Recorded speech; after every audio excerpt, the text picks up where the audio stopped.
Hey everybody, it's Rutter in Valley.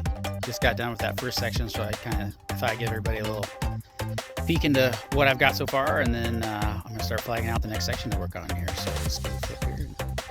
Alright, so yeah, you can see the excavator down there. At least you can, I can't, because it's so bright out here I can't even see my screen. But yep, you can see the excavator's down at the end there. We're going to end at that section. You can see just to the left of that is the culvert. We're going to move that probably a little bit west to get away from the old trail alignment and just to kind of reset it and make it a little bit more sustainable over the long haul.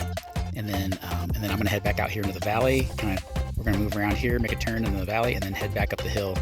Sorry, a little bit more over here. Sorry, up in this area, and head on up. So that is the plan. So I'm going to get that section flagged out mostly, hopefully today, and then a little bit tomorrow, and then start cutting it in. So. Yeah, obviously terrain and everything is very similar to Cobalt, very similar to Eagle, at least on the far north side. But yeah, 4 feet wide, accessible. Just trying to make it move around and do some fun things just to keep it more active. And yeah, so it came out pretty good. It wasn't as rocky as I thought it was going to be, even though there is a lot of rock. It's mostly little small stuff that I could push out pretty easily. So that was good. Soils were really good. No clay, didn't hit any bedrock or anything like that, so that made digging really easy. Having good cross slope also ensured that I could get relatively easy drainage without having to create a bunch of drains by digging up a lot of extra dirt.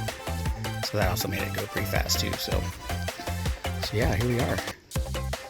A lot of little rollers here, just trying to get water off the trail as frequently as possible, just so it's not doing any extra damage as it runs down. So that's kind of the plan. Trying to hang on to flags here and my phone, which I'm not doing a very good job of, sorry. Alright. One big drainage here. I have a little cut. There's all kind of installations and everything out here back in the day. So who knows all the different things, but I ran into an old wooden piling from something. I thought it was just an old tree maybe, but man, it was in the ground good. It took me a while to get that out, even with the excavator. Yeah, minimal impact on the prairie dogs. Obviously, they want to try to keep away from the existing prairie dog holes. So they had those all flagged out ahead of time just to keep those active holes sort of out of the trail alignment. So that made things a little bit easier. As you can see walking down here, just lots of little rollers and dips just to try to help keep water off, but also just give the trail a little more character over the long haul. Then we just kind of did an arbitrary stopping point up here to give ourselves a little cushion depending on where the culvert's actually going to go. And then once that's in, then we can draw that line to it without doing anything weird. Because ideally we're coming in from the high side over here and going across it to the low side. So I'm hoping that we can kind of minimize that grade a little bit so we're not turning and then putting a lot of momentum downhill and also carrying a lot of water with it. So yeah. Good dirt, good soil out here. Sure, it'll always be a little funky in the winter time, but more use, more compaction, that'll subside a little bit. But yeah, it's gonna be a way better experience, I think. But anyway, you can see right where the post is here on the other side.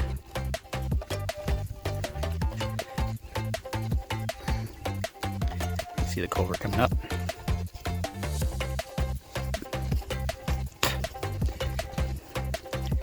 And then this is the old Dege trail that we're connecting into here, which you can see is basically just straight down the fall line. Just being a little sluice trail here, pushing everything down. So this is the plan. So this culvert's gonna end up going back upstream here somewhere, and then our trail is gonna connect to it.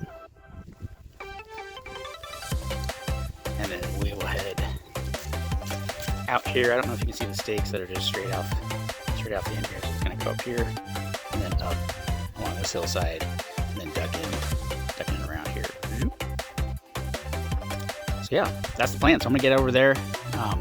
We're gonna leave this section alone here for the time being and then just jump over to the other side where it kind of makes the turn, start building that out, start flagging that out and then start building that section. And that's gonna take me almost the rest of the way, not quite. So that's the plan for now. But anyway, thanks for watching and I will keep you updated. See you later.